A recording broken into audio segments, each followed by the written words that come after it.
Hello friends, Radhe Radhe, जय श्री कृष्णा। आज के वीडियो में हम बात करेंगे कि डीएम की लाइफ में थर्ड पार्टी, कोई कार्मिक, कोई सोलमेट, उनके आने का क्या पर्पज़ होता है, उनका रोल क्या होता है उनकी लाइफ में। अगर वो डेस्टाइंड हैं अपनी डीएफ से मिलने के लिए, डीएफ के साथ मैरिज या यूनियन के लिए, तो फिर बीच में अगर कोई थर्ड पार्टी आती है, कोई सोलमेट या कोई कार्मिक, तो उनका रोल क्या होता है। सबसे पहले थर्ड पार्टी की बात करते हैं। कार्मिक सोलमेट वाइफ हो सकती है, गर्लफ्रेंड हो सकती है, या वो किसी रिलेशनशिप में है। लेकिन थर्ड पार्टी जब उनकी फैमिली हो, जैसे माता पिता कोई, या फिर कोई फ्रेंड जो कि डीएम और डीएफ का यूनियन होने नहीं देते, अगर वो बीच में रुकावट बन रहे हैं, तो उनका क्या रोल है। उनका रोल है सिर्फ रोकना, क्योंकि आपके और आपके डीएम के बीच में सेपरेशन का कोई कारण चाहिए। और अगर कोई भी थर्ड पार्टी नहीं है, आपके डीएम किसी दूसरी लड़की के साथ रिलेशनशिप में नहीं है, ओनली फैमिली इशू है, या और कोई फ्रेंड है या कोई कोलीग है जो उनको भड़का रहा है आपके खिलाफ, कोई भी ऐसा अगर थर्ड पार्टी है, उनका काम है सिंपल आपके यूनियन को होल्ड पे रखना, रोके रहना। क्यों रोक के रखना? ताकि ट्विन फ्लेम जर्नी का हीलिंग का पर्पस पूरा हो सके। तो कभी कभी कोई बड़ा इशू या बड़ा कार्मिक इशू नहीं होता, बस बीच में कुछ न कुछ रुकावट डाल दी जाती है, जिसकी वजह से यूनियन को बस होल्ड पे रखा जाता है। बैकग्राउंड म्यूज़िक को इग्नोर कीजिएगा फ्रेंड्स। परिक्रमा मार्ग पे राधे राधे बैंड बाजे के साथ भजन गाते हुए लोग जा रहे हैं। थोड़ी देर में मैं भी निकल जाएंगे, तो ये थोड़ा आएगा थोड़ी देर तक, प्लीज़ इग्नोर करें। अगर फैमिली इशू बहुत ज़्यादा बढ़ने लग जाए और फैमिली एकदम रिजिड हो जाए कि नहीं, कुछ भी करके शादी नहीं होने देंगे या मिलने नहीं देंगे, तो इसका मतलब है फैमिली से रिलेटेड कोई कर्मा होगा। उसमें क्या लेसन मिरर हो रहा है वो समझना और डीएम को हील करना है। जब वो डीएम समझ जाते हैं, उसे हील कर लेते हैं, तो वो सिचुएशन अपने आप ही सॉल्व हो जाती है। या एक वैल्यू इशू भी होता है कि वो अपनी फैमिली को ज़्यादा वैल्यू दे रहे हैं, डीएफ को कम वैल्यू दे रहे हैं, उनको लग रहा है कि ये इतना इम्पोर्टेंट नहीं है, तो वो अपनी फैमिली को चुन लेते हैं। बट उन्हें ये भी रियलाइज़ करना होता है कि डीएफ भी उनकी लाइफ के लिए, उनके पीस के लिए, उनके स्पिरिचुअल जर्नी के लिए, उनकी लाइफ में उनके ग्रोथ के लिए उतनी ही ज़रूरी है। फैमिली भी ज़रूरी है, बट डीएफ भी ज़रूरी है। जैसे कि कोई शादी करता है, तो किसी भी लड़के को एक लेवल पे ये समझना ही पड़ता है कि वाइफ और मदर के बीच बैलेंस कैसे बनाएं। क्योंकि लड़के आज तक ये समझ ही नहीं पाए हैं कि घर में वाइफ लानी है तो वाइफ और मदर के बीच बैलेंस कैसे बनाना है। वो दोनों के बहुत ख़ास होते हैं। वाइफ भी उनसे प्यार करती है, माँ भी उनसे बहुत प्यार करती है। वाइफ अपनी तरफ खींचती है, माँ अपनी तरफ खींचती है, बट दोनों का कोई प्रॉब्लम नहीं है। बट दोनों ही चाहते हैं कि उनको अटेंशन मिले, बट बेटा ये मैनेज नहीं कर पाता। बेटा कभी कभी माँ की साइड हो जाता है, बीवी को नाराज़ कर देता है, और कभी कभी वाइफ के साइड तो माँ नाराज़। लेकिन उसको बैलेंसली इसको हैंडल करना एक न एक दिन सीखना ही पड़ता है।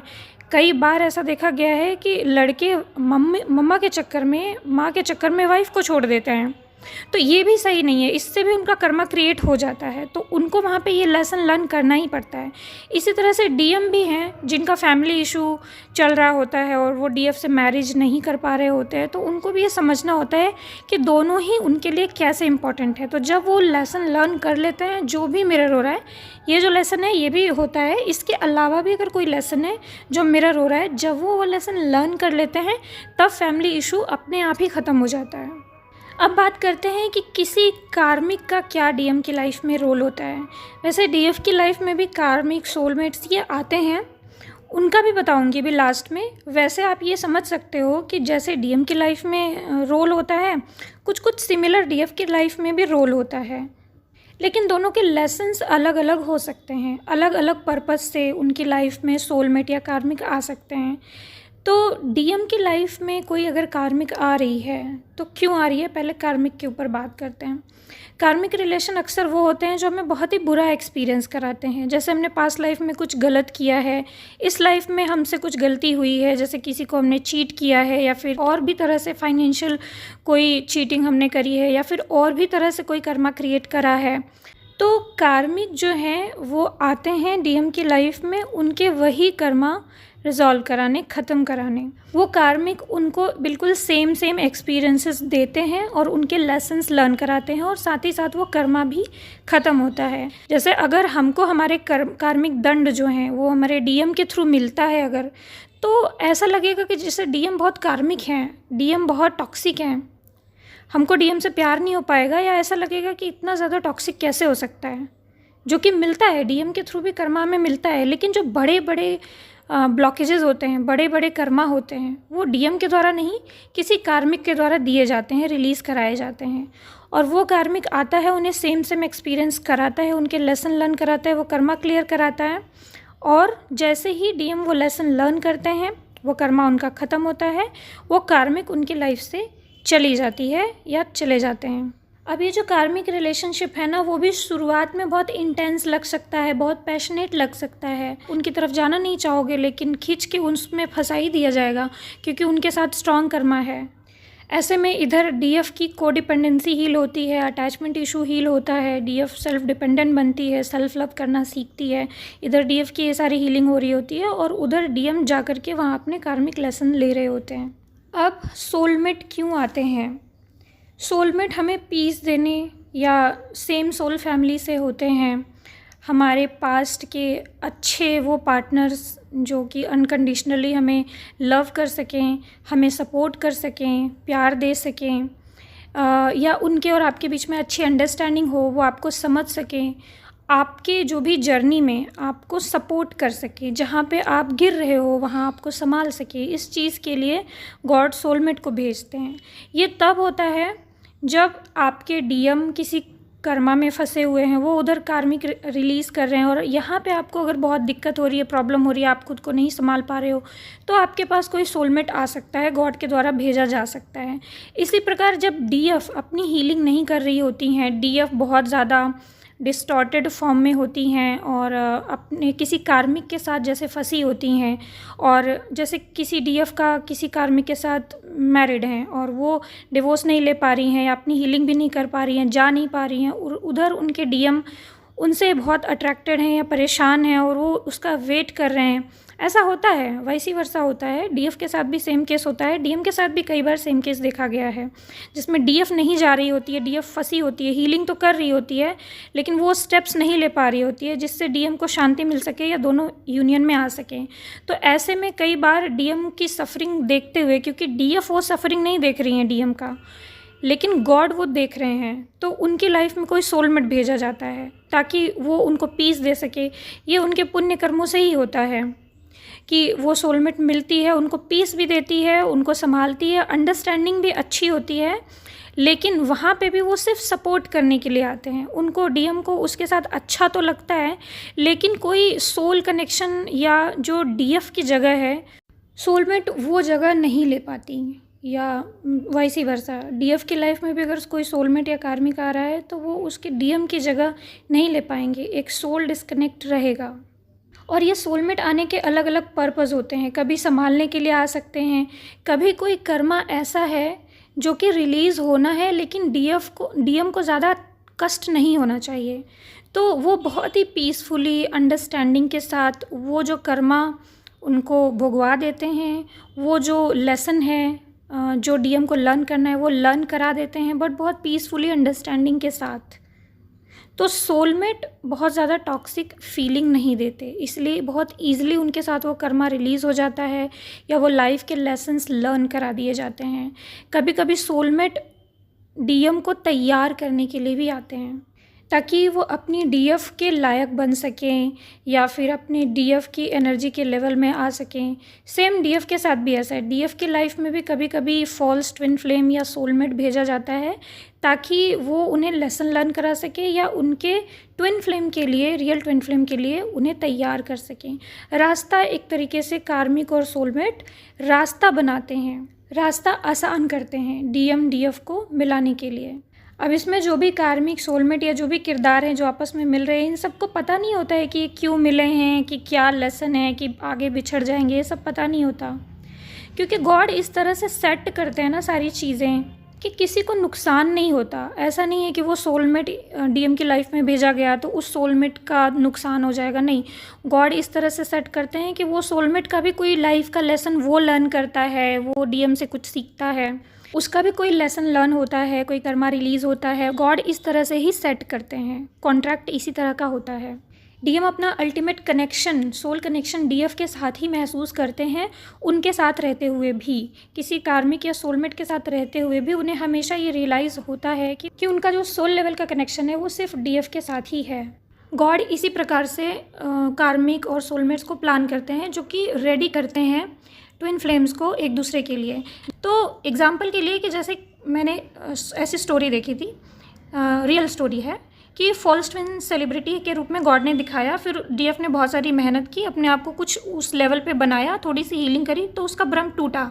अब वो लड़की करियर में सक्सेसफुल हो गई थी, कुछ बन गई थी, तो अब उसका जब भ्रम टूटा कि वो सेलिब्रिटी वो नहीं है, उसके दिमाग से वो सेलिब्रिटी बिल्कुल चला गया। फिर वो एक व्यक्ति से मिलती हैं जो कि उनको फील होता है कि ये उसका रियल ट्विन फ्लेम है, सोल कनेक्शन भी बहुत स्ट्रॉन्ग लेवल पर फील होता है, और फिर उसका उसके साथ यूनियन होता है उस व्यक्ति के साथ। अब वो फाइंड करती हैं कि जो सेलिब्रिटी के रूप में गॉड ने दिखाया था वो इनका फॉल्स ट्विन फ्लेम था, और अगर उसको ना दिखाया गया होता तो वो इतनी मेहनत करती ही नहीं वहाँ तक पहुँचने के लिए, और फिर वो इस व्यक्ति से मिलती ही नहीं, क्योंकि इनका ये वाला जो पार्टनर था, ये जिस लेवल पे पहले वो थी उससे ज़्यादा हायर वाइब्रेशन में था और उससे ज़्यादा हाई फाई सिटी में रह रहा था।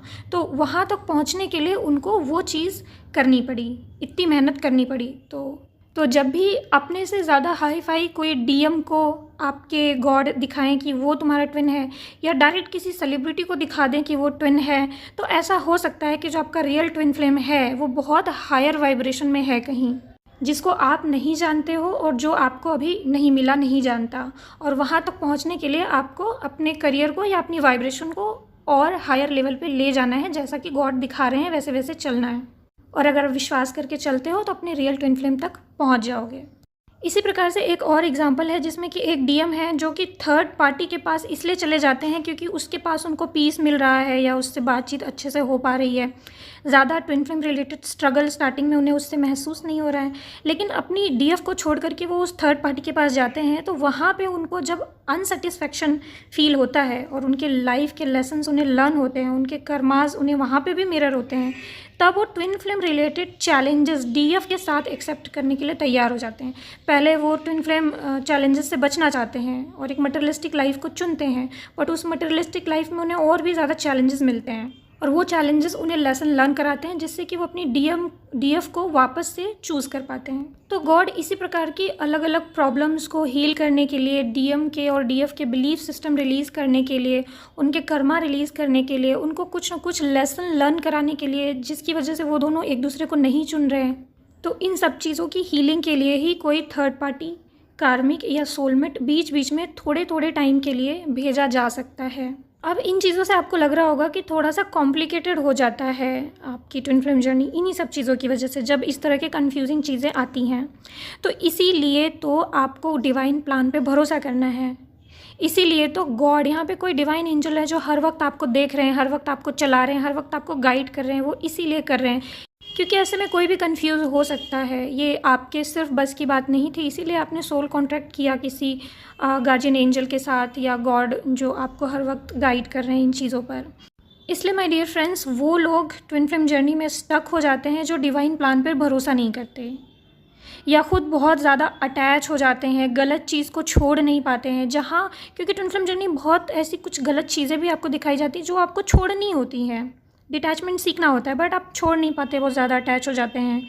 जो इम्पॉर्टेंट लेसन्स हैं जो लर्न करके ही इस कार्मिक पैटर्न से मुक्ति मिलेगी, वो लेसन लर्न करने में आप टाइम लगाते हैं या सामने दिखाई दे रहा है देख के भी अनदेखा कर रहे होते हैं, तो ऐसे लोग स्टक हो जाते हैं जर्नी में।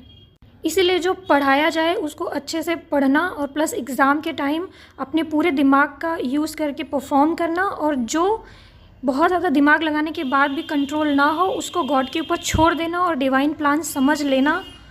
इसी से आपकी जर्नी इजी आपको लग सकती है। और एक और चीज़, ऐसे लोग तो ट्विन फ्लेम जर्नी कंप्लीट ही नहीं कर पाते जो भगवान को कोसने लगते हैं। बहुत ज़्यादा पेन तकलीफ़ जब होती है तो भगवान को कोसने लग जाते हैं और अपनी बुद्धि को ज़्यादा श्रेष्ठ समझते हैं भगवान से भी ज़्यादा, और सब छोड़ के रास्ता ही बदल लेते हैं, ऊपर से भगवान को भी कोसते हैं। ऐसे लोग ट्विन फ्लेम जर्नी को कंप्लीट नहीं कर पाते हैं। और ज़्यादातर ऐसा होता है कि कुछ टाइम ऐसा करने के बाद थक हार के फिर से वो भगवान की शरण में जब वापस आते हैं, तब भगवान फिर से उनको चलने के लिए प्रेरित करते हैं, फिर से उनको चीज़ें दिखाते हैं और फिर से उनको चलाते हैं। फिर वो अगर भगवान पे, डिवाइन प्लान पे ऐसे भरोसा करके चलते जाएं, तो गॉड अपने आप ही उनके सारे कर्मा रिलीज़ करा के, लेसन लर्न करा के उनको उनके डेस्टिनेशन तक पहुंचा देते हैं। लेकिन इस बीच में आपको जो भी हो रहा है, जैसा भी हो रहा है, ट्रस्ट करना पड़ेगा और गॉड के प्लान पे भरोसा करके चलना पड़ेगा। जैसे भी हो जर्नी, ब्लेम मत करिए, जज मत करिए, चलिए। अगर डीएम नहीं चाहिए तो स्पिरिचुअल जर्नी मान के चलिए। डीएम आपका टॉक्सिक लग रहा है, आपको लग रहा है कि ये डीएम प्यार करने लायक नहीं है, मैं इनको प्यार नहीं कर सकती, तो गॉड को अपना ट्विन फ्लेम मान के चलिए। लेकिन चलिए, ऐसे अगर आप चलेंगे तो आप रास्ता नहीं भटकेंगे और गॉड आपको संभाल लेंगे और आपके ट्विन फ्लेम को भी संभाल लेंगे, और सारी जो मिसअंडरस्टैंडिंग्स है वो क्लियर करके, सारी टॉक्सिसिटी जो है वो रिलीज़ करके यूनियन करवा देंगे। अब ऐसे टाइम डीएफ क्या करे? जब डीएम थर्ड पार्टी में है, कार्मिक में है या उनके साथ हैं, तो इधर डीएफ तो खाली है या फिर बहुत नेगेटिव हो रही है, तो ऐसे में डीएफ क्या करें?